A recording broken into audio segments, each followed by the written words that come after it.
Hello friends, तो हम अपना नेक्स्ट टॉपिक शुरू करेंगे left wing extremism. Extremism topic हम लास्ट लेक्चर में देख चुके हैं। यहाँ पर हमें देखना है कि लेफ्ट विंग एक्सट्रीमिज़म का क्या मतलब है। इसके लिए एक इंटरचेंजेबल वर्ड यूज़ होता है नेक्सलिज्म। तो हम इस वीडियो में ये भी देखेंगे कि नेक्सलिज्म क्या होता है। अगर हम प्रीवियस ईयर क्वेश्चंस को देखें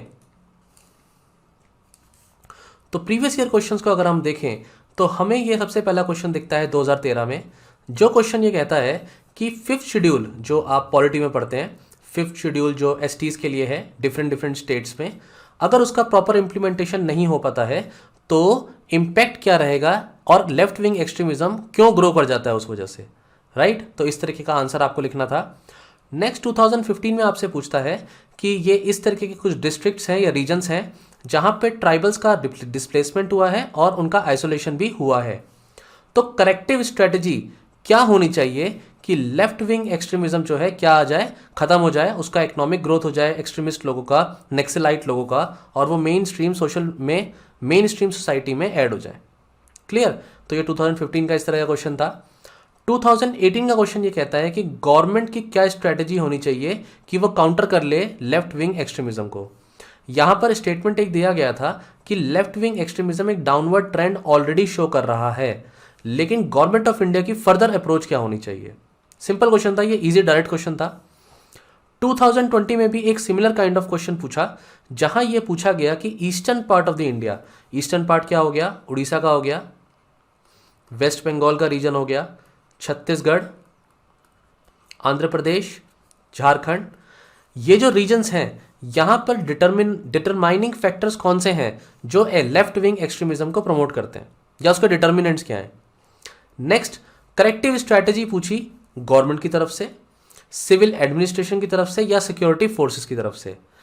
अगर इन सभी क्वेश्चंस को अब हम ध्यान से देखें तो क्वेश्चन में आपसे रिस्पॉन्सिबल फैक्टर्स पूछता है, या वो आपसे पूछता है स्ट्रैटेजी बताओ गवर्नमेंट की या अलग सिक्योरिटी फोर्सेस की। इस तरह का क्वेश्चन घुमा घुमा के कहीं ना कहीं पूछा जा रहा है। तो हम इस वीडियो के थ्रू कोशिश करेंगे कि आपको इन सभी क्वेश्चंस के आंसर करें। इसके लिए हम यहां पर कवर करेंगे सबसे पहले कि डेफिनेशन क्या होती है नेक्सलिज्म की, नेक्सलिज्म या लेफ्ट विंग एक्सट्रीमिज्म की डेफिनेशन क्या है, वो कैसे कैसे उसका ओरिजिन होता है। उसके ओरिजिन से पहले हम ये भी देखेंगे कि माओइज्म क्या है, राइट। डाटा या फिगर्स जो आपको हेल्प करेगा अपने आंसर में कोट करने के लिए वो हम आपको बताएंगे। रिसेंट ट्रेंड क्या है, एम्स एंड ऑब्जेक्टिव क्या है लेफ्ट विंग एक्सट्रीमिज्म का। अगर ये left wing extremism last 60-70 years से हमारी कंट्री में प्रेवलेंट है, 50-60 ईयर्स से, तो एट द एंड उनके एम्स क्या हैं, उनके ऑब्जेक्टिव्स क्या हैं। फिर हम देखेंगे कि किस फेजेस में नेक्सलिज्म फैलता है, कैसे शुरू होता है और किसी एरिया में कैसे फैल जाता है, तो उसके फेजेस क्या होते हैं। ऐसी क्या स्ट्रैटेजी है जो नेक्सलाइट्स फॉलो करते हैं अपनी आइडियोलॉजी को स्प्रेड करने के लिए। क्लियर। एंड फ्रंट ऑर्गेनाइजेशंस का वहां पर क्या रोल होता है और वो क्या होती हैं। सीपीआई माओइस्ट एक ऑर्गेनाइजेशन है, ये इंडिया में बैन है। ये पार्टी का फुल फॉर्म है communist party of India Maoist. ये बिलीव करती है कम्युनिज्म में, राइट, और ये इंडिया में बैन कर दी गई है। लेकिन देखा गया है कि मैक्सिमम वायलेंस के जो केसेस हम देखते हैं उसके पीछे रिस्पॉन्सिबिलिटी जो पार्टी लेती है वो सीपीआई-एम ही है। तो ऐसा क्यों है कि नंबर ऑफ जो कैडर्स उसके अंदर रिक्रूट होते हैं वो वुमेन ही होती हैं। वुमेन क्यों, ये क्वेश्चन इस तरह से पूछा नहीं गया है, पर मुझे ऐसा लगता है कि वुमेन का पार्टिसिपेशन अगर कभी पूछा जाता है, ट्राइबल वुमेन्स का, और कभी ये आपसे पूछ सकता है कि वुमेन एम्पावरमेंट के रिस्पेक्ट में बताओ, तो आप यहां पर इस टॉपिक को लिंक कर सकते हैं। फिर हम देखेंगे कौन कौन से फैक्टर्स हैं जो रिस्पॉन्सिबल हैं राइज ऑफ नेक्सलिज्म के लिए। ऐसे क्या रीजंस हैं कि नेक्सलिज्म राइज करता है। क्लियर। और वो कौन से रीजंस हैं जिसकी वजह से हमारे सिक्योरिटी फोर्सेस आज भी 50-60 ईयर्स के बाद उसको कॉम्बैट करने में फेल हो रही है। गवर्नमेंट के कौन से इनिशिएटिव्स थे जो आज फेलियर की तरह दिखते हैं, और अब गवर्नमेंट की क्या अप्रोच होनी चाहिए नेक्सलिज्म को टैकल करने के लिए। क्लियर। इसके अलावा हम जनरल पॉइंट्स भी देखेंगे कि और कौन कौन से तरीके हो सकते हैं नेक्सलिज्म को काउंटर करने के लिए। Ultimately will look for something way forward कि फ्यूचर में क्या होना चाहिए। और एक नया टर्म हम डिस्कस करेंगे जो बहुत ज़्यादा प्रेवलेंट हुआ है कुछ समय से, वो है अर्बन नेक्सलिज्म, इंटेलेक्चुअल नेक्सलिज्म। इसका क्या मतलब है, यूपीएससी या कोई भी गवर्नमेंट एग्जाम इस पर क्वेश्चन कभी भी बना सकता है. So this can come as a unique point. Clear. तो ये हमारा टोटल कवरेज रहेगा आज के लेक्चर में. आज हम यहाँ पर आपको नक्सलाइट के बारे में बताएंगे, नक्सलिज्म की डेफिनेशन, माओइज्म की डेफिनेशन, या फिर लेफ्ट विंग एक्सट्रीमिज्म, राइट, या लेनिनिज्म. ये सब कहीं ना कहीं इंटर रिलेटेड टॉपिक्स हैं या वर्ड्स हैं, and they all come from communist thinking और कम्युनिज्म. क्लियर. तो चलिए शुरू करते हैं अपनी क्लास. नक्सलिज्म सबसे पहले देखिए, नक्सलिज्म वर्ड कहाँ से आया. तो ये इस वर्ड का ओरिजिन है इस विलेज से, जिस विलेज का नाम है नक्सलबाड़ी. नक्सलबाड़ी विलेज में 1967 में एक अपराइजिंग हुई. अभी मैं आगे इसको डिटेल में बताऊंगा. अभी आप सिर्फ ये देखिए कि वेस्ट बंगाल दार्जिलिंग में डिस्ट्रिक्ट में स्थित ये गांव, ये विलेज नक्सलबाड़ी, देखिए यहाँ पे मैप में भी दिख रहा होगा आपको, यहाँ पर है. यहाँ से ये वर्ड आया नक्सलिज्म. तो आप इंट्रोडक्शन में इस तरीके की इंफॉर्मेशन को देकर के शुरू कर सकते हैं, अपने आंसर को शुरू कर सकते हैं. इसी को हम दूसरा वर्ड बोलते हैं लेफ्ट विंग एक्सट्रीमिज्म. क्लियर. ये इस नक्सलिज्म वर्ड का मतलब क्या है? मतलब है आर्म्ड इंसर्जेंसी. आर्म्ड इंसर्जेंसी का मतलब ये लोग वॉयलेंस में बिलीव करते हैं और ये लोग चाहते हैं कि इनकी बात किस तरह से सुनी जाए? वॉयलेंस के थ्रू. क्योंकि ये बिलीव करते हैं कि जो भी कैपिटलिस्ट क्लास है या जिनके पास रिसोर्सेज हैं, वो लोग कभी भी इनकी बात सीधे रास्ते से नहीं सुनेंगे. अगर इनको अपनी बातें मनवानी है तो उसके लिए इन्हें वॉयलेंस का सहारा लेना होगा. दे बिलीव इन कम्युनिज्म. मैंने अभी पीछे भी बताया था कि सब कुछ कहाँ से निकल के आता है? कम्युनिस्ट थिंकिंग से, कम्युनिज्म से. कम्युनिज्म ये मानता है कि कम्युनिटी के हाथ में रिसोर्सेज होने चाहिए, कंसंट्रेशन ऑफ वेल्थ नहीं होनी चाहिए, लोगों में इक्वल डिस्ट्रीब्यूशन होना चाहिए. कुछ लोग परेशान हैं बहुत ज़्यादा क्योंकि गवर्नमेंट की तरफ से वो इक्वल डिस्ट्रीब्यूशन उन्हें नहीं दिखता है. उन्हें लगता है गवर्नमेंट उनकी दुश्मन है और वो स्टेट के अगेंस्ट या गवर्नमेंट के अगेंस्ट क्या करते हैं? आर्म्ड इंसर्जेंसी में इन्वॉल्व हो जाते हैं. इसी तरीके की आइडियोलॉजी को हम लेफ्टिस्ट आइडियोलॉजी या माओइस्ट आइडियोलॉजी कहते हैं. ये माओइज्म मैं अभी आपको अगली स्लाइड्स में बताऊंगा. क्लियर. तो आपको नक्सलिज्म समझ में आया या लेफ्ट विंग एक्सट्रीमिज्म समझ में आया? अब मैं थोड़ा लेफ्ट विंग वर्ड की तरफ जाऊंगा कि इस वर्ड का क्या मतलब होता है. During the French revolution in 1789 ऐसा देखा गया था कि नेशनल असेंबली में जो भी प्रिंस, नेशनल असेंबली में जो भी किंग था या कुछ सपोर्टर्स थे किंग के, जो बैठे थे राइट की तरफ, जो ये मानते थे कि जिस तरीके का सिस्टम है वो बिल्कुल सही है, स्टेटस को मेंटेन होना चाहिए, कोई चेंजेस की ज़रूरत नहीं है. और कुछ लोग बैठे थे लेफ्ट में जो रिवॉल्यूशनरी थे, वो सपोर्ट में नहीं थे और वो चाहते थे कि एक रेडिकल चेंज आए. जब इस तरीके के लोग नेशनल असेंबली में राइट और लेफ्ट डायरेक्शन में बैठे तो वहां से वर्ड निकल के आया राइट एंड लेफ्ट विंग. अब अगर हम उसमें ऐड कर देते हैं लेफ्ट विंग एक्सट्रीमिज्म, तो मतलब कोई एक्सट्रीम लेफ्ट पर है और वो वॉयलेंस का पास उठा ले तो हम उसे बोलेंगे लेफ्ट विंग एक्सट्रीमिज्म. राइट में भी अगर कोई एक्सट्रीम में है तो वो भी वॉयलेंस का पाथ चूज कर सकता है. समझ में आ गया? तो लेफ्ट विंग एक्सट्रीमिज्म मतलब they are totally towards left who believe in radical change in the society, and if they are at the extreme of the left that means they believe in the method of violence. Clear. तो ये terminology समझ में आई आपको, left wing right wing. ये सिर्फ समझने के लिए, एग्जाम में इसको लिखने की कोई जरूरत नहीं है. क्लियर. चलो अब आगे चलते हैं. थोड़ा सा हम देखते हैं इंडिया के मैप में कि नक्सलाइट की प्रॉब्लम या एक्सट्रीमिस्ट की प्रॉब्लम जो है वो कहाँ कहाँ फैली हुई है. तो आप देखिए कि ये इस तरीके का एक रीजन है जहां पर ये नक्सलिज्म की प्रॉब्लम बहुत ज़्यादा प्रेवलेंट थी. ये 2007 का देखा गया डाटा, और बहुत सारे रेड रीजन्स हैं. तो इस तरीके के रेड रीजन्स को हम बोल रहे हैं मोस्ट अफेक्टेड और सीवियरली अफेक्टेड रीजन, और येलो बता रहा है कि they are target red regions. पर ये ऐसा ही क्यों? एक लंबी सी स्ट्रिप है जो नेपाल से शुरू होती है और नीचे साउथ तक जाती है. इस पूरी स्ट्रिप को हम बोलते हैं red corridor. Red word basically इसलिए क्योंकि रेड रेवोल्यूशन से रिलेटेड है, तो इसे हम रेड कॉरिडोर बोलते हैं. रेड कॉरिडोर वर्ड कभी भी आएगा तो हमेशा वो नक्सलिज्म से रिलेटेड ही है, प्लीज इसका ध्यान रखना. 2007 से लेकर के 2013 तक अगर हम डिस्ट्रिक्ट्स को देखें तो नक्सलिज्म की प्रॉब्लम बहुत हद तक कम हो गई है, लेकिन still it exist in our country. 2006 में पीएम मनमोहन सिंह जी ने ये कहा था कि इंडिया की अगर सबसे बड़ी कोई प्रॉब्लम है तो वो नक्सलिज्म की है। सबसे बड़ा खतरा इंडिया को किसी चीज़ से है तो वो नक्सलाइट की प्रॉब्लम से है। ठीक है, तो ये आपको प्लीज़ पता होना चाहिए थोड़ा बहुत कि रेड कॉरिडोर किसे कहते हैं और कौन कौन सी स्टेट्स हैं जो जहाँ पर सबसे ज़्यादा इम्पैक्ट इसका है। तो आप देख सकते हैं या वेस्ट बंगाल है, झारखंड है, उड़ीसा है, छत्तीसगढ़ है, आंध्र प्रदेश है, महाराष्ट्र के भी कुछ रीजन्स हैं और अब तो तेलंगाना भी इसका पार्ट है 2014 के बाद से, राइट। तो ये, और अब रीसेंट ट्रेंड में ये भी बता दूं कि केरला में इस तरीके की एक्टिविटीज़ अब बढ़ गई हैं। तो वो नए डिस्ट्रिक्ट सामने आए हैं जहां केरला में इस तरीके की एक्टिविटी नक्सलाइट्स की हो रही है। ये रीजन में आपको दो चीज़ें और बताता है। एक तो यहाँ फॉरेस्ट कवर अच्छा है, ये रीजन फॉरेस्ट के लिए जाना जाता है, क्लियर। और दूसरा पॉइंट मैं आपको ये भी बता दूं कि यहाँ पर पॉवर्टी बहुत ज़्यादा है इस रीजन में, यहाँ पर एजुकेशन कम है। ये स्टेट्स कहीं ना कहीं ऐसा कहा जाता है कि वेल टू डू इतनी नहीं है in comparison to Punjab, Uttar Pradesh या हम इधर के साइड की जो स्टेट्स हैं गुजरात, इनके कंपैरिजन में इतनी वेल टू डू नहीं है। एंड मोस्ट इंपॉर्टेंट पॉइंट, ये रीजन मिनरल बेल्ट भी है। तो आप इन चीज़ों का ध्यान में रख करके अब इस टॉपिक को पढ़ेंगे, क्लियर, क्योंकि ये ही सब प्रॉब्लम्स हैं जो अल्टीमेटली इस नक्सलाइट्स मूवमेंट को या लेफ्ट विंग एक्सट्रीमिज्म को प्रमोट करने के लिए रिस्पॉन्सिबल है। आगे देखते हैं एक डाटा, ACLED डाटा।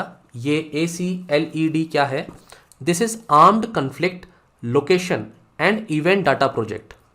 ये एक तरीके का US की नॉन प्रॉफिट ऑर्गेनाइजेशन है, क्लियर। और ये अपने प्रोजेक्ट इस तरह से चलाती है कि वो डाटा का एनालिसिस कलेक्शन करती है और डाटा के एनालिसिस करती है, राइट। इनके हिसाब से 2019 और 20 एंड पर्टिकुलरली लॉकडाउन के टाइम पर ऐसा देखा गया है कि 80% of the naxalite and Maoist activity जो है वो सिर्फ 4 स्टेट्स में ही है। So you can see these states, Chhattisgarh, Jharkhand, Orissa and Maharashtra, right. और छत्तीसगढ़ में इसकी प्रॉब्लम थोड़ी ज़्यादा है। अल्टीमेटली हम कुछ डाटा या फिगर्स देख लेते हैं। 2004 की बात करें तो नंबर ऑफ डिस्ट्रिक्ट्स जो इम्पैक्टेड थे वो करीबन 400 के करीब थे। इम्पैक्टेड होना, अफेक्टेड होना और यहाँ पर वॉयलेंस होना, ये थोड़ा डिफरेंस है, क्योंकि वॉयलेंस कम डिस्ट्रिक्ट से मिल रहा है लेकिन डिस्ट्रिक्ट्स इम्पैक्टेड ज़रूर थे।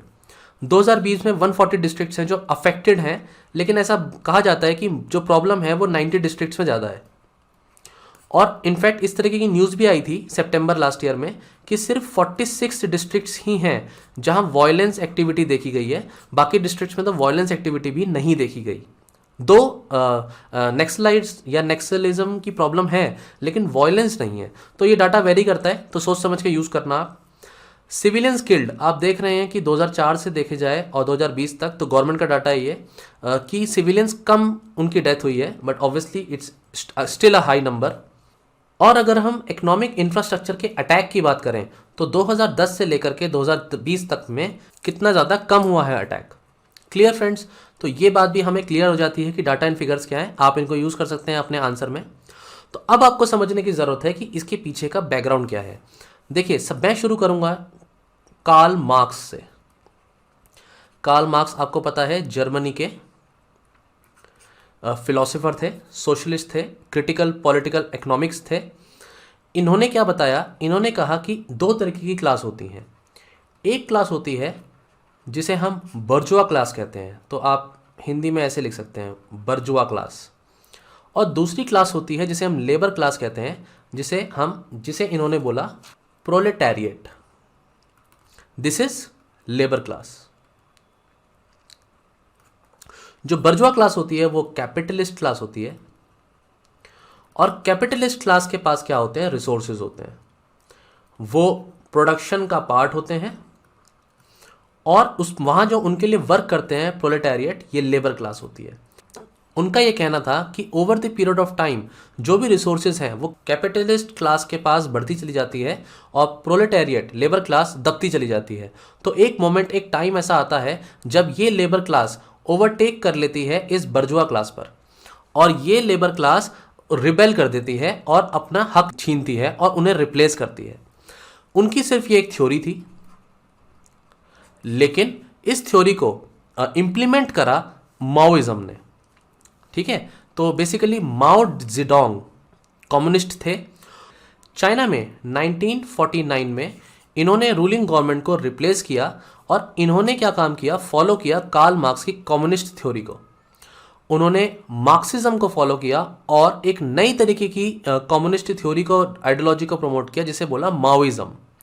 माओ वर्ड माओ जेडोंग से आता है। जब वो थ्योरी को माओ ने इंप्लीमेंट किया तो उसे हमने बोल दिया माओइज्म। इन्होंने कम्युनिस्ट प्रिंसिपल्स को यूज़ किया, कार्ल मार्क्स के मार्क्सिज्म प्रिंसिपल को यूज़ किया, लेकिन इन्होंने लेबर क्लास के साथ क्या ऐड कर दिया, पीजेंट्स क्लास को भी।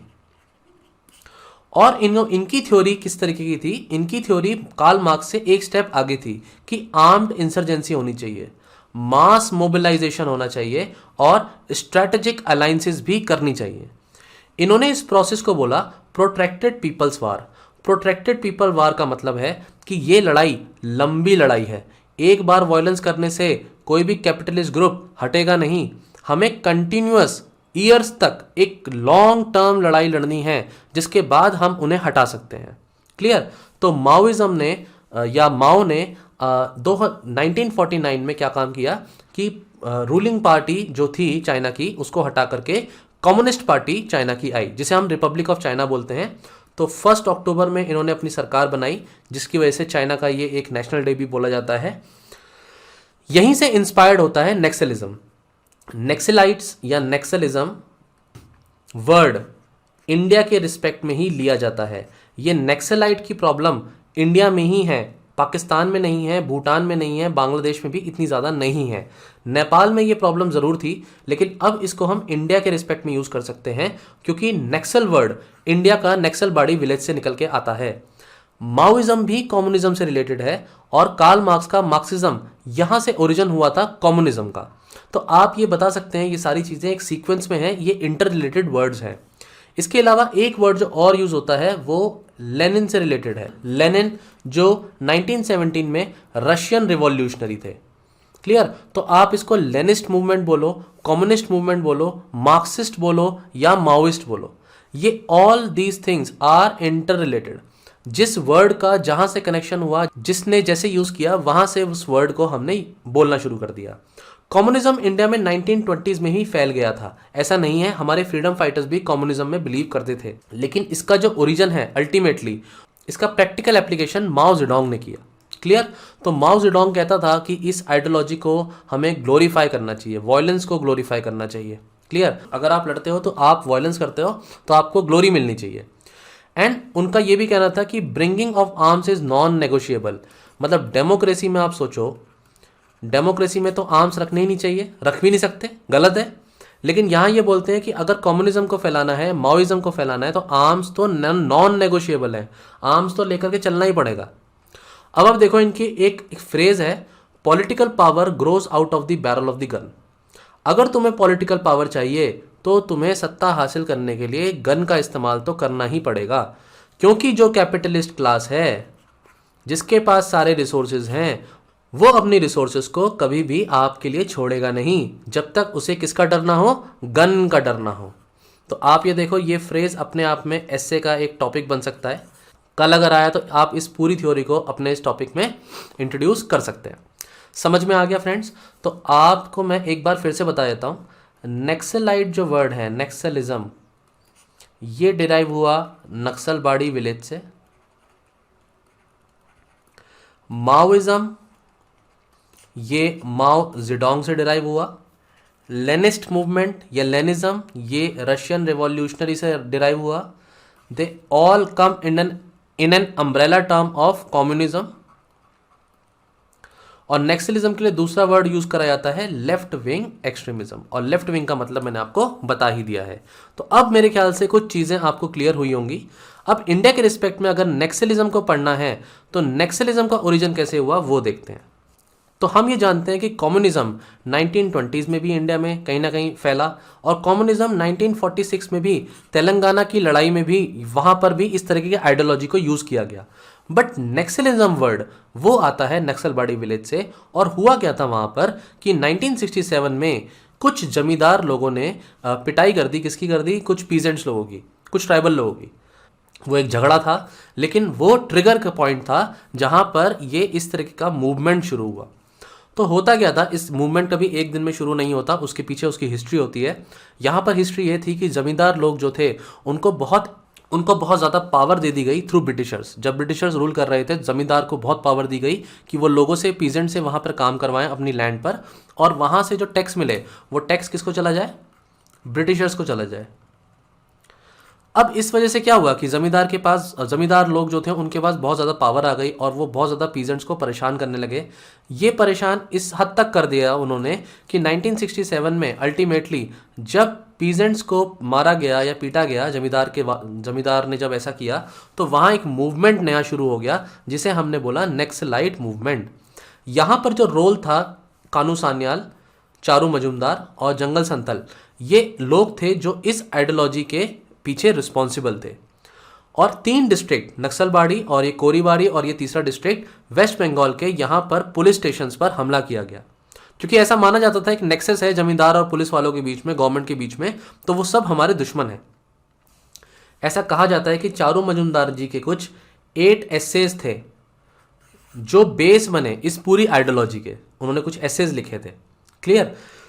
अब जब ऐसा इंसिडेंस हुआ, ये मूवमेंट फैला और पीजेंट्स ने, लोगों ने आर्म्स उठा लिए, तो ऑल इंडिया लेवल पर एक कमेटी बनी, ऑल इंडिया कोऑर्डिनेशन कमेटी। 1967 में नवंबर में ये इंसिडेंस मई में हुआ, एंड अल्टीमेटली 69 में तो all India coordination committee of communist revolutionaries बन गई।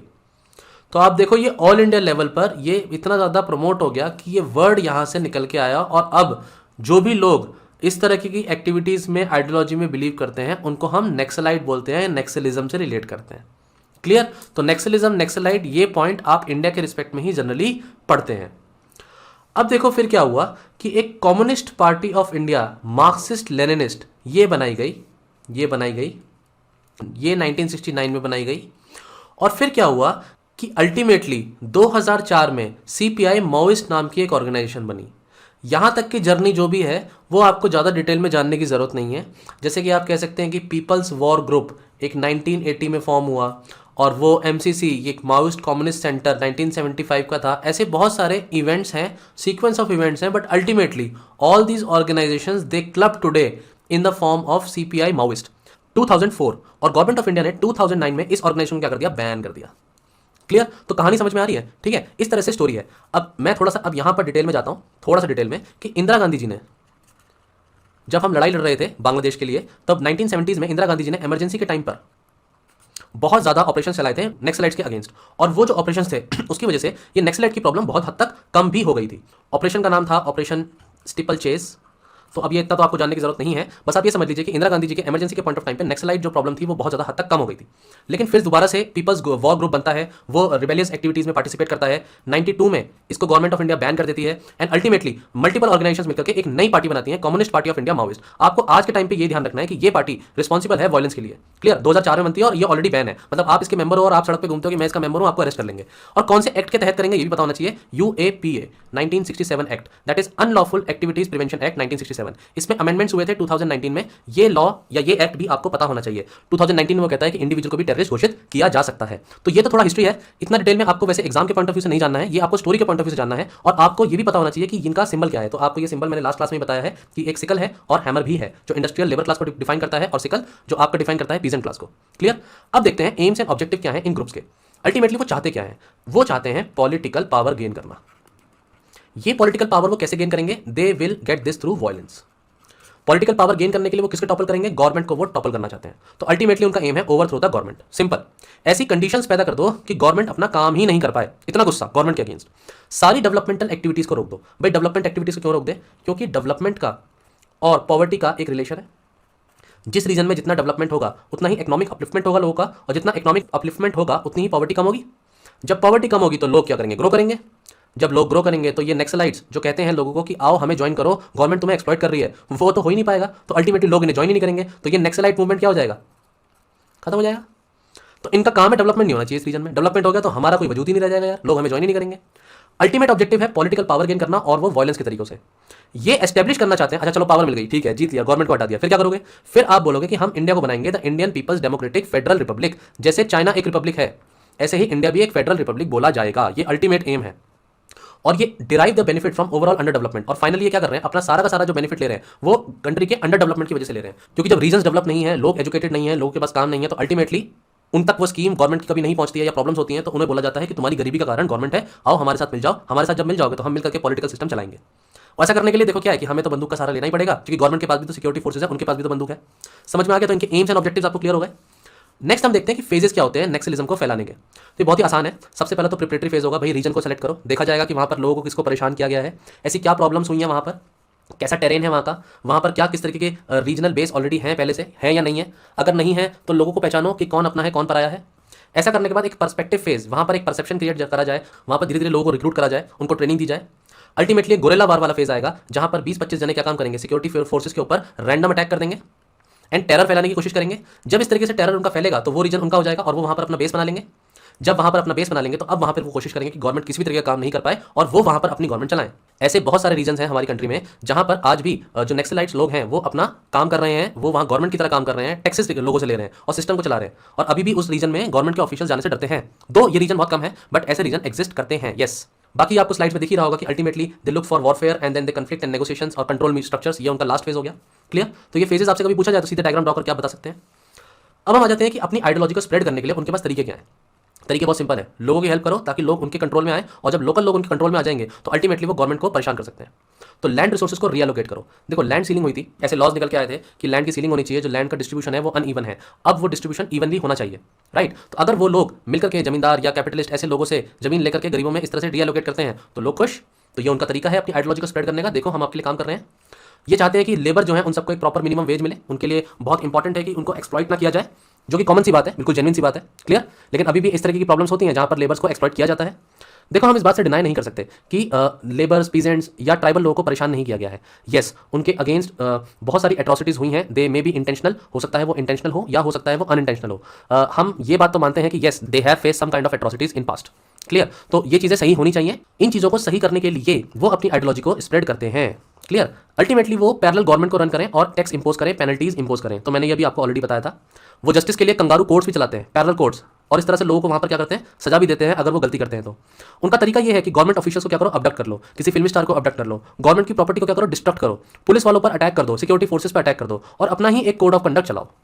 तो इस तरीके की स्ट्रैटेजी को जब वो यूज करते हैं तो अपनी आइडियोलॉजी को प्रमोट करने में वो सक्षम हो जाते हैं। लोग उनकी बातें मानते हैं क्योंकि उन्हें ऐसा लगता है कि ये बहुत सारी चीजें हैं जो वो खुद से नहीं कर पा रहे थे, लेकिन जब उनके हाथ में आर्म्स आ जाते हैं तो उन्हें लगता है कि उनकी लाइफ अब डिग्निफाइड लाइफ है, now everyone can listen to them. Clear? तो ये तरीका है उनका स्प्रेड करने का अपनी आइडियोलॉजी को। नेक्स्ट है फ्रंट ऑर्गेनाइजेशंस। क्या होता है?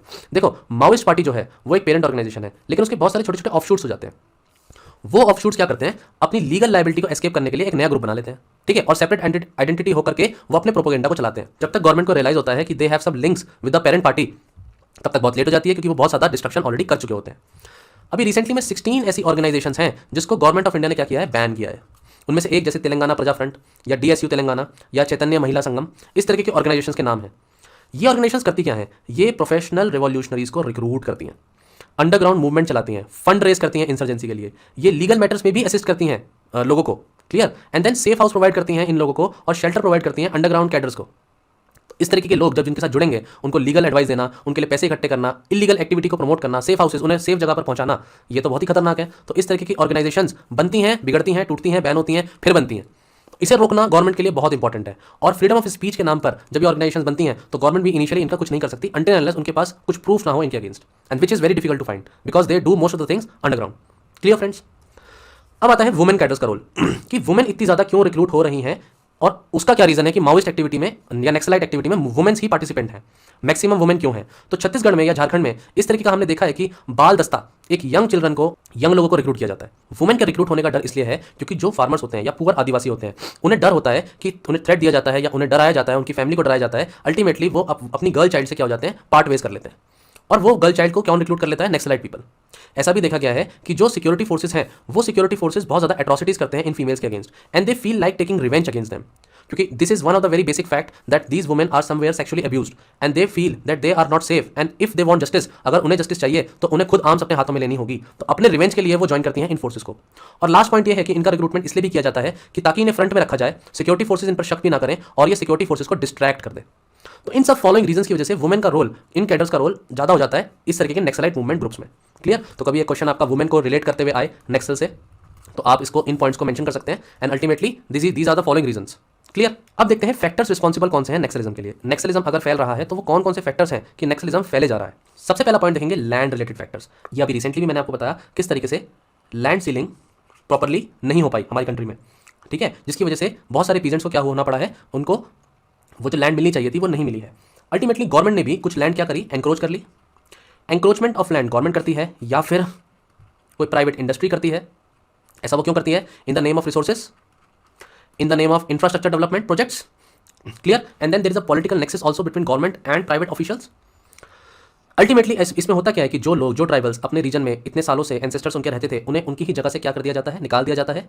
Ultimately they are displaced. जब उनका डिस्प्लेसमेंट होगा तो फिर उनका रिहेबिलिटेशन प्रॉपर नहीं होता है and then that brings resentment in them, उनके अंदर रिसेंटमेंट आएगा उसके अगेंस्ट।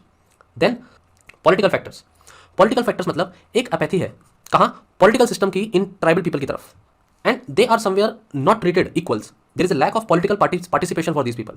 आज ये ट्रेंड बदला है, लेकिन आज 50-60 सालों में ये ट्रेंड बहुत ही स्लोली प्रोग्रेस किया है।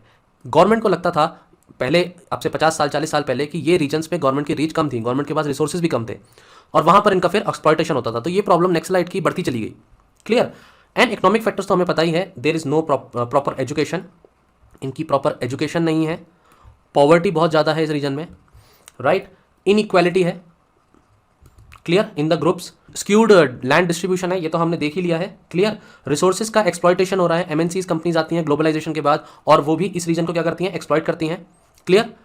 अल्टीमेटली बेसिक फैसिलिटीज ये क्या करते हैं, दे लैक। एक प्रॉपर स्कूल की बिल्डिंग भी नहीं है, आप देख सकते हो। तो अगर प्रॉपर बेसिक फैसिलिटीज नहीं होंगी, सैनिटेशन फैसिलिटीज नहीं होंगी, इंफ्रास्ट्रक्चर फैसिलिटीज़ नहीं होंगी, लाइट नहीं होगी, इलेक्ट्रिसिटी नहीं है, पीने का पानी साफ नहीं है, तो ऐसी चीज़ें जब नहीं होंगी तो क्या होगा, इन लोगों के मन में गुस्सा नहीं आएगा कि हमारे साथ ऐसा सरकार क्यों कर रही है। वैसे तो सरकार बातें करती है कि पूरे हम इंडिया को वर्ल्ड लेवल पर लेके जाएंगे, पर हमारे साथ इस तरह का व्यवहार क्यों है। और इन लोगों को फिर उस पॉइंट ऑफ टाइम पर भड़काने में बिल्कुल भी टाइम नहीं लगेगा, इनको बोला जाएगा and they will feel incline towards naxalite activities. Ultimately देखें तो एनवायरमेंटल डिग्रेडेशन भी हुआ है, क्योंकि जब कंपनीज आएंगी और वो यहाँ पर जाकर क्या करेंगी, माइनिंग करेंगी, प्रोजेक्ट्स खोलेंगे नए नए, तो ऑब्वियसली फॉरेस्ट लैंड क्या होगा, कम होगा, और फॉरेस्ट लैंड कम होता जाएगा तो क्या होगा, their space will be utilized, इन्हें जगह ही नहीं मिलेगी अपने लिए। गवर्नेंस डेफिसिट, गवर्नमेंट की तरफ से कोई भी सुविधा नहीं दी जाती इनको, ऐसा इनका मानना है। जब इनसे बातें करी जाती है, इनसे पूछा जाता है कि आपने क्यों नक्सलाइट मूवमेंट को ज्वाइन किया, तो वो कहते हैं हमारे पास कोई स्किल नहीं है, हमारे को कोई जॉब नहीं है, कहीं कोई इंडस्ट्री नहीं है। क्लियर? हमारे बच्चों के लिए एजुकेशन नहीं है, गवर्नमेंट ने ये चीज़ें हमें दी ही नहीं, हमें बहुत सारे वादे किए गए, कॉन्स्टिट्यूशनल रिफॉर्म्स की बात की जाती है, लेकिन वो ग्राउंड लेवल पर हम तक नहीं पहुंचता है। तो गवर्नेंस में कहीं ना कहीं इश्यूज हैं। गवर्नमेंट ऑफिशियल्स क्या हैं, करप्ट हो सकते हैं। गवर्नमेंट ऑफिशियल्स ट्रेंड नहीं हो सकते, they are not trained and they are lazy sometimes and they may also have some political nexus, जिसकी वजह से जो चीज़ें यहाँ इन लोगों को मिलनी चाहिए वो नहीं पहुँच पाती। सोशल डेफिसिट, इन लोगों को क्या किया जाता है, टॉर्चर किया जाता है। कभी भी कोई इलीगल एक्टिविटी होती है तो इनको कस्टोडियल टॉर्चर के हमारे को न्यूज़ आती है, इनके ह्यूमन राइट्स का वॉयलेशन होता है, ह्यूमन राइट्स का वॉयलेशन होता है। हमने ये भी देखा है कि कहीं ना कहीं इनके अंदर एक डिसकंटेंट है गवर्नमेंट के अगेंस्ट। क्लियर? इनको एक लगता है कि ये एक डिग्निफाइड लाइफ तभी जी सकते हैं जब इनके हाथ में राइफल है, अगर इनके हाथ में राइफल नहीं तो मतलब इनकी बात कोई सुनेगा ही नहीं। एंड अल्टीमेटली डेवलपमेंटल डेफिसिट तो मैंने बता ही दिया है कि इनके पास प्रॉपर घर, पानी, ज़मीन कुछ भी नहीं है, जो चीज़ें हैं वो खुद बनाते हैं और अल्टीमेटली कोई एक कंपनी आती है और इनको यहाँ से हटा देती है। क्लियर? तो ये इश्यूज कलेक्टिवली बोला जाता है, जल, जंगल एंड जमीन, इनकी लैंड, इनका पानी और इनका फॉरेस्ट। फॉरेस्ट के प्रोड्यूस पर भी इनको हक जताने नहीं दिया जाता। फॉरेस्ट एक्ट 1980 के तहत तो ये भी बोला गया था कि they are deprived of these resources of the forest. Clear? तो ये 3 जो पॉइंट्स हैं ये आपको पिछली क्लास में भी बताए गए हैं, please do mention this jargon. Ultimate issues क्या है, एग्रीगेरियन कम्युनिटी के पीजेंट्स ने रिसेंटली हमने देखा है कितने ईयर्स में बहुत ज़्यादा सुसाइड किया है। कौन सा, विदर्भ रीजन अगर आप देखो, या फिर आप देख सकते हो आंध्र प्रदेश का रीजन, यहाँ बहुत ज़्यादा सुसाइड्स हुए हैं फार्मर्स के। तो नक्सलवादी क्या करते हैं, वो लोगों पे जाते हैं और लोगों पे जाकर के उनके लिए आवाज़ उठाते हैं। वो कहते हैं कि प्रॉपर सब्सिडीज़ मिलनी चाहिए फार्मर्स को कंपेंसेशन भी मिलना चाहिए गवर्नमेंट की तरफ से, इरिगेशन फैसिलिटीज़ बेटर होनी चाहिए, और एमएनसीज जो हमारी फॉरेस्ट में घुसती जा रही हैं उनके ऊपर भी बैन लगना चाहिए। क्लियर? तो इस तरीके से हम बोल सकते हैं कि ये रीजंस हैं कि नक्सलाइट्स मूवमेंट फैल रहा है हमारी कंट्री में या फैलता है। अब सिक्योरिटी फोर्सेस क्यों फेल कर जाते हैं? सिक्योरिटी फोर्सेस का क्या रीज़न है कि वो फेलियर प्रूफ होते हैं? तो सबसे पहला पॉइंट तो ये है कि कॉमन प्लान नहीं है। इतनी सारी स्टेट्स हैं, वो एक साथ मिलकर काम ही नहीं कर रही। अब आप इस फोटोग्राफ में देखो, ये रीजन क्या है, सबसे ज़्यादा इंपैक्टेड दिख रहा है यहाँ पर। क्लियर? तो ये कौन कौन से स्टेट्स आ रही हैं? यहाँ उड़ीसा आ रही है, ठीक है। अगर मैं आपको पेन चेंज करके दिखाऊँ अभी, यहाँ पर you can see here Orissa state is there, यहाँ पर तेलंगाना स्टेट है, इधर जो है आप देख रहे हो ऊपर छत्तीसगढ़ वाला एरिया है, इधर महाराष्ट्र वाला एरिया है, और इधर आंध्र प्रदेश का एरिया है। तो अगर इतने सारे स्टेट्स एक तरफ क्या कर रहे हैं, कन्वर्ज कर रहे हैं, तो होता क्या है कि जब उड़ीसा मूवमेंट चलाएगा, तो उड़ीसा में जब मूवमेंट चलेगा तो ये लोग सबके सब भाग करके कहाँ छुप जाएंगे? छत्तीसगढ़ में छुप जाएंगे। जब आंध्र प्रदेश ने अपना ग्रे हाउंड नाम का अपना ऑपरेशन शुरू किया, they all ran toward Chhattisgarh और महाराष्ट्र और अदर स्टेट्स, ठीक है। ये आंध्र प्रदेश का जो ऑपरेशन था उसका नाम था ग्रे हाउंड, ठीक है। बहुत ही सक्सेसफुल ऑपरेशन था 2010, 11, 12 में, और इतना सक्सेसफुल था कि वहाँ से नक्सलाइट की प्रॉब्लम को बहुत हद तक कम कर दिया गया, लेकिन कंप्लीटली हम खत्म नहीं कर पाए क्योंकि बाकी स्टेट्स का कॉपरेशन नहीं था। सेंट्रल फोर्सेज होती हैं, पुलिस स्टेट फोर्सेज होती हैं। अब पुलिस फोर्स क्या है? स्टेट सब्जेक्ट है। अब इनके बीच में आपस में क्या नहीं हो पा रहा? कोऑर्डिनेशन नहीं हो पा रहा। इनके बीच में प्रॉपर कोई एडिक्वेट ट्रेनिंग नहीं है, इस कैपेसिटी नहीं है कि इस प्रॉब्लम को कैसे सॉल्व करना है।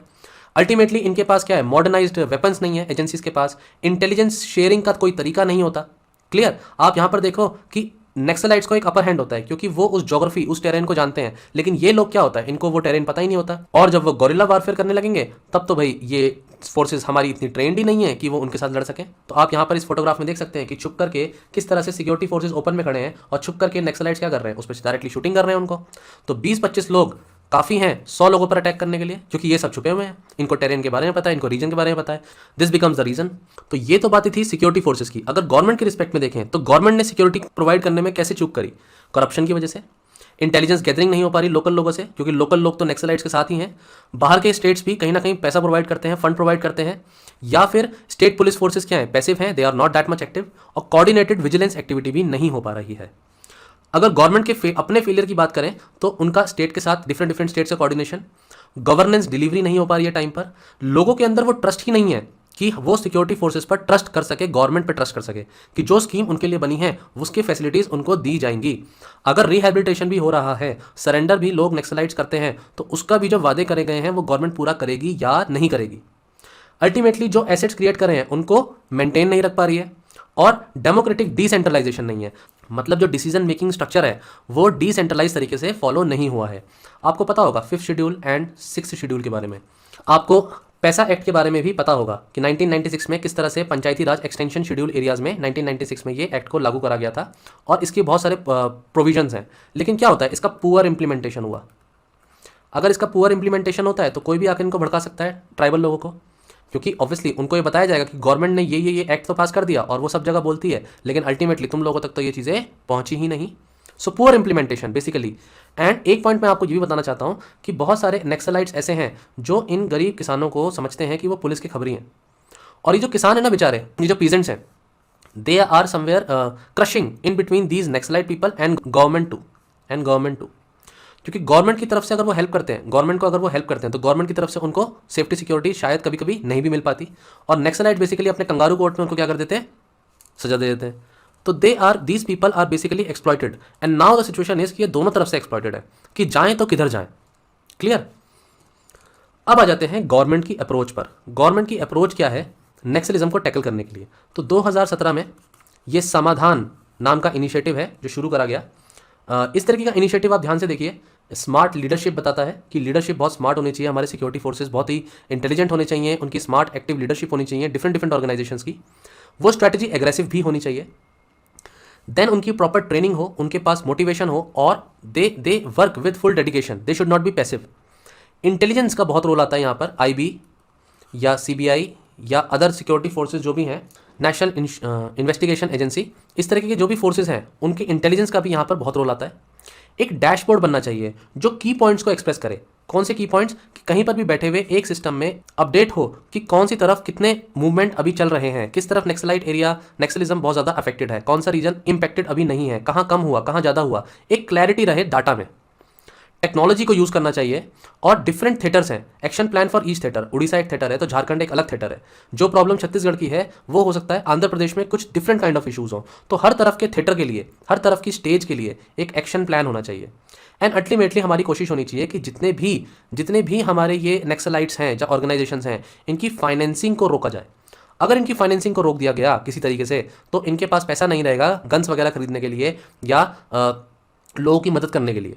क्लियर? ऐसा देखा गया था कि डीमोनेटाइजेशन के बाद कुछ एक्टिविटीज़ कम हो गई थी। ठीक है, तो गवर्नमेंट का एक national policy and action plan क्या कहता है? 2015 का ये प्लान है जो ये बात कहता है कि मल्टी प्रोंग्ड स्ट्रैटेजी होनी चाहिए।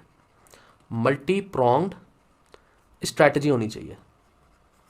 ऐसी स्ट्रैटेजी जो सिक्योरिटी को भी लूप मिले, जो डेवलपमेंट का भी ध्यान रखे और ये भी ध्यान रखे कि फंडामेंटल राइट्स या ह्यूमन राइट्स भी ब्रीच नहीं हो।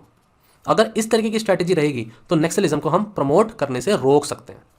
क्लियर? अब इसको थोड़ा सा क्लीन कर देते हैं। नेक्स्ट पॉइंट हमारा है कि हम इंफ्रास्ट्रक्चर को स्ट्रेंथन करें और डेवलपमेंटल एक्टिविटीज़ को बढ़ाएं। इसके लिए आप देखिए कि रोड रिक्वायरमेंट प्लान है। दिस प्लान फेज़ 1 ये 2009 में शुरू हुआ था 8 स्टेट्स के अंदर, और ऐसा बोला गया था कि 34 डिस्ट्रिक्ट्स में रोड कनेक्टिविटी की बात कही गई और ऐसा करा भी गया। अब 2016 में इसका रोड रिक्वायरमेंट प्लान 2 आ गया है and this is basically for 9 states now and 44 districts. So government is trying it's best कि वो इस तरह से रीजनल कनेक्टिविटी को प्रमोट करे, राइट, ताकि फोर्सेस का भी मोबिलाइजेशन ईजिली और क्विकली हो सके। Plus mobile tower project. Mobile tower project क्या रहेंगे कि मोबाइल कनेक्टिविटी अच्छी हो जाएगी उस रीजन में, तो जो भी सिक्योरिटी फोर्सेज हैं वो क्या होगा, आइसोलेट नहीं होंगी। क्लियर? तो ये रोड कनेक्टिविटी वाला पॉइंट मैंने आपको ऑलरेडी बता दिया है। Next is national technical research organization, NTRO assistance. ये ऑर्गेनाइजेशन असिस्ट करती है सिक्योरिटी फोर्सेस को इन एंटी नक्सल मूवमेंट्स में। ठीक है, और ये भी ध्यान रखती है कि ड्रोन्स का यूज हो सके, जिसे हम क्या बोलते हैं, अनमैन्ड आर्म्ड व्हीकल्स। इस तरीके के टेक्नोलॉजी का जब यूसेज रहेगा तो हम नक्सलिज्म को कम कर सकते हैं। अल्टीमेटली देखें तो हमें एम्प्लॉयमेंट जनरेशन के बारे में भी सोचना चाहिए, लोगों को स्किल देनी चाहिए। इसके लिए प्रधानमंत्री कौशल विकास योजना का 3.0 फेज शुरू हो गया है, जहां पर आप देख सकते हैं कि एग्जिस्टिंग इंफ्रास्ट्रक्चर को यूटिलाइज करने के लिए स्किल सेंटर्स बनाने चाहिए और लोगों में क्या होना चाहिए, एक असेसमेंट इकोसिस्टम भी क्रिएट करना चाहिए जिसकी वजह से सिग्निफिकेंट रिफॉर्म्स भी लाए जा सकें। एक creation of pool of certified trainers जो फाइनली ट्रेनिंग का एक प्रोग्राम का एक सर्टिफिकेट भी दें, जो फाइनली ट्रेनिंग के लिए एक सर्टिफिकेशन भी दें। तो अल्टीमेटली आपको ये पॉइंट्स इतना याद नहीं रखने, लेकिन आपको ये पता होना चाहिए कि इस तरीके की योजना है प्रधानमंत्री कौशल विकास योजना, जो स्किल डेवलपमेंट का ध्यान रखती है और एम्प्लॉयमेंट भी देती है। यूथ को हमें एजुकेट करना है और एक रोशनी स्कीम है जो मिनिस्ट्री ऑफ रूरल डेवलपमेंट की है। अल्टीमेटली इस स्कीम में क्या होता है, ये प्रोवाइड करती है प्लेसमेंट लिंक्ड स्किल डेवलपमेंट। ठीक है, और ये किसके लिए करती है, for rural youth, right. Security forces जो हैं, हम उन सिक्योरिटी फोर्सेस की बात करते हैं। गवर्नमेंट ने ब्लैक पैंथर कॉम्बैट फोर्सेस, इस तरीके की फोर्सेस हैं जिनको फ्रंट में रखा है, और एक कोबरा फोर्सेस भी हैं। इस तरीके से कोबरा फोर्सेस हैं, ये फर्स्ट फीमेल कोबरा फोर्सेस हैं जो रिसेंटली ओपन हुई बेसिकली ये बटालियन।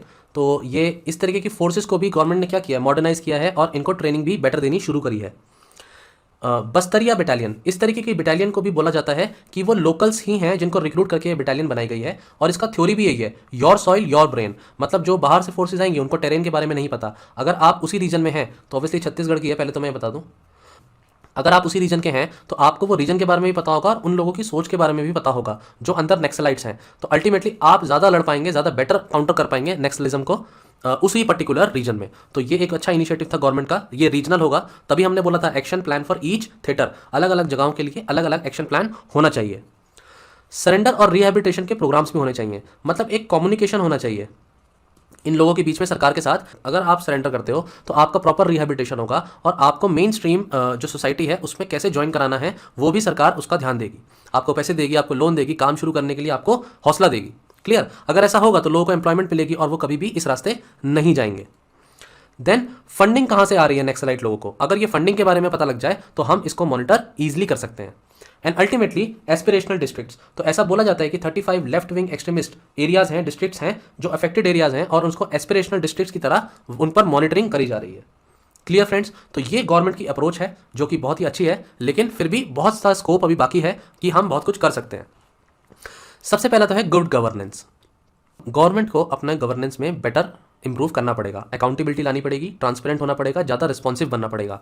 ये गुड गवर्नेंस के पॉइंट्स आप एथिक्स में भी यूज़ करते हैं, राइट, कि गवर्नमेंट को बहुत एफिशिएंट होना चाहिए, इंक्लूसिव सोच रखनी चाहिए, सभी को पार्टिसिपेट कराना चाहिए डिसीजन मेकिंग में, क्लियर, और रूल ऑफ लॉ को फॉलो करना चाहिए। So these are the basics of governance and that too good governance जो होना चाहिए।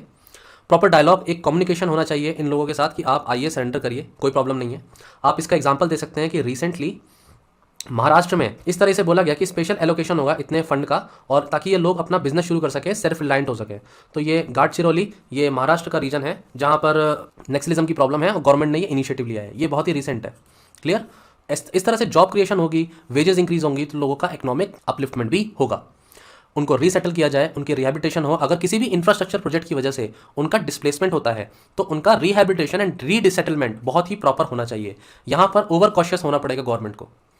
इस तरह से स्टेप्स अगर हम लेंगे तो अल्टीमेटली क्या होगा, डिस्पैरिटी कम होगी और लोगों के अंदर इक्वालिटी आएगी और एक ट्रस्ट बिल्डअप होगा सरकार की तरफ। जब सरकार की तरफ इस तरीके का ट्रस्ट बिल्डअप हो जाएगा तो नक्सलाइट्स उनको भड़का नहीं पाएंगे। अल्टीमेटली हमें यह भी ध्यान रखना है कि हम एनवायरनमेंट का डिग्रेडेशन नहीं करें, इस तरह की कमर्शियल एक्टिविटीज़ को, इंडस्ट्रीज को इतना प्रमोट भी नहीं कर दें कि उनकी लैंड, जो ट्राइबल एरियाज हैं उनमें लैंड का क्या हो, डिग्रेडेशन हो। माइनिंग को रिस्ट्रिक्ट रखना है और एमएनसीज को भी रिस्ट्रिक्टेड रखना है, क्लियर। और access of resources by local people, इन लोगों को इनके रिसोर्सेज की एक्सेस जरूर मिले क्योंकि वो उनकी लाइवलीहुड का एक तरीका है, एक जरिया है। अगर हम उसे ही कट कर देंगे then this will bring resentment in their heart, ठीक है। स्टॉप द पॉलिटिकल मार्जिनलाइजेशन, मतलब इस तरीके के ग्रुप को, ट्राइबल ग्रुप्स को या ऐसे ग्रुप्स को जो पॉवर्टी रिडन हैं, उनको हमें मार्जिनलाइज नहीं करना है, उन्हें इन्वॉल्व करना है अपने साथ। यहाँ पर ये फोटोग्राफ ये बताती है कि डिसीजन मेकिंग प्रोसेस में इन लोगों को हम क्या करें, इन्वॉल्व करें। मतलब जो डिसेंट्रलाइजेशन का पॉइंट बताया था पैसा एक्ट, इसका क्या हो, प्रॉपर इंप्लीमेंटेशन हो, इनकी काउंसिल बने, ये डिसीजन मेकिंग लें और अल्टीमेटली ये गवर्नमेंट के डिसीजन मेकिंग प्रोसेस का पार्टिसिपेंट बने। अगर एक बार इन्हें ये फीलिंग आ गई कि हमारी सुनी जाती है, हम डिसीजन लेते हैं, तो अल्टीमेटली क्या होगा, नक्सलिज्म की प्रॉब्लम आधी कम हो जाएगी, क्लियर। देन मॉडर्नाइज करा जाए एनफोर्समेंट एजेंसीज को भी। अगर हम अच्छी टेक्नोलॉजी का यूज करते हैं, जैसे कि ड्रोन्स मैंने अभी बताया था, हाई इमेजिंग कैमरास का यूज हो सकता है, थर्मल इमेजिंग हो सकती है। मतलब ये फोटोग्राफ क्या दिखाती है, थर्मल इमेजिंग दिखाती है कि दूर से ड्रोन क्या देख पा रही है कि जंगल में छुपे हुए या चल रहे लोगों को भी कैप्चर कर पा रही है। और थर्मल इमेजिंग तो ऐसा है ना कि वो कहीं भी होगा वो रेडिएशंस आ ही जाएंगी, क्लियर, क्योंकि वो थर्मल हीट को ही कैप्चर करता है। सैटेलाइट की मदद लेना या आर्म्स में बेटर आर्म्स को यूज करना, ये भी मॉडर्नाइजेशन का पार्ट है। गोरिल्ला वॉरफेयर में अपनी एजेंसीज को भी ट्रेन करना, ये भी एजेंसीज का मॉडर्नाइजेशन करना हुआ। तो इस सब तरीकों को भी हमें यूज करना पड़ेगा। वे फॉरवर्ड क्या है, जैसे ग्रे हाउंड आंध्र प्रदेश ने शुरू किया था अपना एक इनिशिएटिव, छत्तीसगढ़ की भी पुलिस बहुत सारी प्रैक्टिसेस यूज करती हैं। उन सभी अच्छी प्रैक्टिसेस को हमें क्या करना चाहिए, लर्न करना चाहिए उससे। और जितने भी ट्राइबल पीपल हैं उनके अंदर से ऐसी फीलिंग को निकाल देना चाहिए कि वो अलग है। जैसे मैंने पॉलिटिकल मार्जिनलाइजेशन का पॉइंट बताया था पीछे, अगर उनके अंदर ये फीलिंग आई कि वो सिस्टम का पार्ट ही है तो वो सिस्टम के अगेंस्ट लड़ेंगे ही क्यों। बेटर कोऑपरेटिव फेडरलिज्म होना चाहिए, सेंटर और स्टेट के बीच में रिलेशंस अच्छे होने चाहिए, फंड्स का एलोकेशन प्रॉपर होना चाहिए, सिक्योरिटी फोर्सेस का डिस्ट्रीब्यूशन भी ऑप्टिमम होना चाहिए। फाइनेंशियल एम्पावरमेंट करें हम लोगों की। अगर ट्राइबल रीजन्स में हम सेल्फ हेल्प ग्रुप्स बनाएं, अगर इन लोगों को एक साथ लेकर के आएँ और उनको बोलें कि आप लोग मिलकर के ये काम शुरू करिए, आपकी इकोनॉमिक ग्रोथ होगी, इस रीजन पर इस लैंड, गवर्नमेंट ने ये लैंड एलोकेट करी है, आप यहाँ पर काम शुरू करिए, एग्रीकल्चरल प्रैक्टिसेस को भी प्रमोट किया जाए, तो मुझे लगता है कि ये प्रॉब्लम एक हद तक सॉल्व करी जा सकती है। देखो यहाँ पर इस बात को समझो कि नक्सलिज्म जो है ना, ये एक सिम्टम है। इसके पीछे जो मेन प्रॉब्लम है वो मेन प्रॉब्लम है डेवलपमेंट की। डेवलपमेंट डेफिसिट है, इसकी वजह से नक्सलिज्म आज हमें दिख रहा है। अगर हमें यहां पर हिट करेंगे ना तो ये प्रॉब्लम अपने आप खत्म हो जाएगी। गवर्नमेंट अब तक क्या कर रही थी, वो यहां हिट करती थी, इन लोगों को मारो, लेकिन तुम जितने लोगों को मारोगे, जितने नक्सलाइट्स को खत्म करोगे, 10 और आ जाएंगे पीछे से, क्योंकि वो भी तो परेशान है। तो we need to hit this developmental deficit part. अगर हम इन लोगों का एक्सप्लॉयटेशन नहीं करेंगे तो वो कभी भी नक्सलिज्म की तरफ नहीं बढ़ेंगे, वो इस आइडियोलॉजी को अपने आप छोड़ देंगे, ठीक है। डिफरेंट स्कीम्स हैं, उसमें जो भी स्कीम है उसका प्रॉपर इंप्लीमेंटेशन हो। अब आप इसमें से कोई भी 4-5 पॉइंट्स एग्जाम में लिख सकते हैं, जैसे प्री मैट्रिक या पोस्ट मैट्रिक स्कॉलरशिप मिले, आश्रम स्कूल्स हैं, बॉयज़ गर्ल्स के लिए हॉस्टल्स हैं, वोकेशनल ट्रेनिंग है, ट्राइबल फेस्टिवल्स को सेलिब्रेट करना है, पर्टिकुलरली वल्नरेबल ट्राइबल ग्रुप्स हैं, इनके लिए डेवलपमेंटल प्रोसेस, ठीक है। अब कोई भी असिस्टेंस है वो प्रोवाइड करना। तो आप इस तरीके की चीज़ों को अगर लिखते हैं एग्जाम में तो your answer becomes good. Next है, हमें इनके फंड्स को चोक करना है, ये पॉइंट डिस्कस हो गया है। और मीडिया के थ्रू, सोशल मीडिया के थ्रू भी, मीडिया के थ्रू हमें ये स्प्रेड भी करना है कि एक अवेयरनेस जनरेट करनी है कि सही रास्ता क्या है और गलत रास्ता क्या है। क्लियर? ये सब तो हुए कन्वेंशनल पॉइंट्स जहां अभी तक यूपीएससी क्वेश्चन पूछ रहा था। लेकिन अब देखो, मैं आपको एक ऐसा टॉपिक पढ़ा रहा हूं जिसे हम बोला जाता है अर्बन नेक्सलिज्म या इंटेलेक्चुअल नेक्सलिज्म। जो बेसिक नेक्सलाइट्स हैं या नेक्सलिस्ट लोग हैं जो फॉरेस्ट में बैठे हुए हैं, वो कैसे लड़ते हैं? आर्म्स से लड़ते हैं। लेकिन ऐसे भी लोग हैं जो अर्बन एरियाज में हैं, इंटेलेक्चुअल हैं, और वो भी ऐसी आइडियोलॉजी को प्रमोट करते हैं, बट कैसे? पेन से। ये प्रॉब्लम ज़्यादा बड़ी है, ठीक है? क्योंकि आप देखो, इस तरह से एजुकेटेड लोग भी आते हैं और वो बोलते हैं कि हम भी नेक्सलाइट मूवमेंट को प्रमोट करते हैं, हम भी कहीं ना कहीं माओइज्म को प्रमोट करते हैं, हम कम्युनिज्म को प्रमोट करते हैं। कम्युनिज्म कुछ गलत नहीं है, कम्युनिज्म बिल्कुल सही है। नेक्सलाइट्स की जो सोच है, अगर वो सोच सोसाइटी के अपलिफ्टमेंट की होती तो वो लोग बिल्कुल सही होते। लेकिन उनका प्राइमरी एम है पॉलिटिकल पावर गेन करना। ये अगेंस्ट हो जाता है इंडिया के कॉन्स्टिट्यूशन के, और अगर ये इसके अगेंस्ट है, डेमोक्रेसी के अगेंस्ट है, that means it is wrong. अगर उनका प्राइमरी गोल सोसाइटी का अपलिफ्टमेंट होता तो ये बिल्कुल जेन्युइन था पॉइंट। लेकिन जब पॉलिटिकल पावर आप गेन करना चाहते हो और उसमें भी आप कहते हो कि हम तो जी वायलेंस करेंगे, ये कहीं से भी जस्टिफाइड नहीं होता। आप इस बात का ध्यान रखेंगे आंसर लिखते हुए, अपने कंक्लूजन में लिखते हुए, कि आप इस बात को बहुत अच्छे से मेंशन कर सकते हैं कि दे आर नॉट मसीहा। अगर आपसे डायरेक्टली क्वेश्चन पूछा जाता है कि नेक्सलिज्म तो बहुत लोग प्रमोट भी करते हैं, they are with naxalites. Arundhati Roy एक बहुत ही प्रोमिनेंट पर्सनैलिटी है, and she is in very much support of this people and the movement. Then why they are doing it? Point is कि लोकल सपोर्ट भी है इनको, point is this intellectual support भी है इनको, तो क्या ये सही है? Are they the messiah? तो answer is no, they are not messiah, because their primary goal is political power. ठीक है? Ultimately violence can not be justified. So आप इस बात का ध्यान रखें कि ये जो अर्बन नेक्सलिज्म है, इस पर किसी तरीके का क्वेश्चन आ सकता है, राइट? तो अल्टीमेटली हम देख लेते हैं कि प्रीवियस ईयर क्वेश्चंस को क्या अब आप टैकल कर सकते हैं। क्या आप यहाँ पे बता सकते हैं कि करेक्टिव स्ट्रेटजी गवर्नमेंट को क्या लेनी चाहिए, गवर्नमेंट की अप्रोच क्या होनी चाहिए, कौन से फैक्टर्स हैं जो लेफ्ट विंग एक्सट्रीमिज्म के लिए रिस्पॉन्सिबल हैं, या सिक्योरिटी फोर्सेस को क्या करना चाहिए, क्यों वो फेल कर रही हैं, और गवर्नमेंट का स्टेप यहाँ पर क्या होना चाहिए? क्या आप इन आंसर्स को कैपेबल हैं करने के लिए? सो इन माय ओपिनियन, अगर आप इस वीडियो को 2 बार देखते हैं तो आप इन आंसर्स को इजीली इंप्लीमेंट कर पाएंगे। इस क्वेश्चन में आप एक काम करेंगे, इंट्रोडक्शन में 5th शेड्यूल को थोड़ा सा एक्सप्लेन करेंगे, एंड जब 5th शेड्यूल ये इंप्लीमेंट नहीं हो पाया है तो आप उसके इंपैक्ट बताएंगे, एंड इंपैक्ट वही है जो रिस्पॉन्सिबल रीजन बन जाते हैं लेफ्ट विंग एक्सट्रीमिज्म के ग्रो करने के। ठीक है friends? So ultimately Modi ji की इस लाइन के साथ हम वीडियो को फिनिश करते हैं, जहां वो कहते हैं कि appeal to the youth that those who have taken gun for Naxalism, जिन्होंने गन उठा लिया नेक्सलिज्म के लिए, उनसे अपील है कि जो बुलेट है वो डिस्ट्रक्शन ही लेकर आएगी, लेकिन जो बैलेट है वो डेवलपमेंट लेके आएगा। क्योंकि डेमोक्रेसी बैलेट की बात करता है, जबकि नेक्सलिज्म या कम्युनिज्म ये बुलेट की बात करता है। तो which is the right path? You need to choose.